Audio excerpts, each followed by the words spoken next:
Amada Leiriba Khudingmak Amatani Haibadu Utpa Oina Sinmee Singsu Phangpham Thokpa sing PHANGHANGADABANI Amatani Haibagi WAKHALLON Utpa Oina Sinmee Singgi NUMIT PALLAN TOURIBANI HAINA MPCC ki Vice President HARESWAR GOSWAMI na PHONGDOKKHRE Haukiba numitta malemgi mafam singda pangthokpagum Indian National Trade Union Congress INTUC na sinduna May Day Sinmee Singgi Numit Congress Bhavan Imphal da pangthoki Thoromaduda Chief Guest ki warol piraduna mahakna Sinmee Singgi Numit Pallan tawkibagi matangda amadi INTUC lingkhat kibagi maram amadi pandam singi batang dasu miyamda sugaina wafam kya thamki Thoromaduda Thodam Subita Divina Chairman Women Wing INTUC President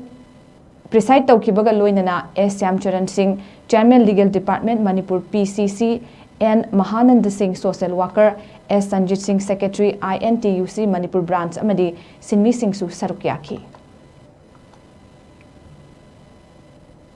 Mayam punamang Amata Oina, Churaga Nomaga Humang Leiriba Khudingmak Amata Oina, Ekoishu Humang Hingba, Ekoishu Honorary Hingba, Churaga Nomaga Tazava. Akoishu Amatani, Akoi Khudingmak Phangpham Thokpa right at all. Phangpham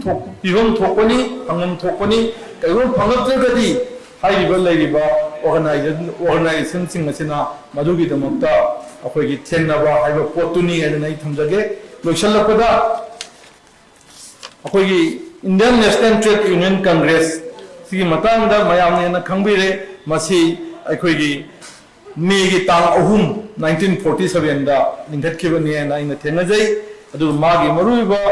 adu objective ti Indian National Trade Union Congress ki objective maruiba singdi aikoi gi trade union factory singda leiba mafam khudingmakta leiba institution singda leiba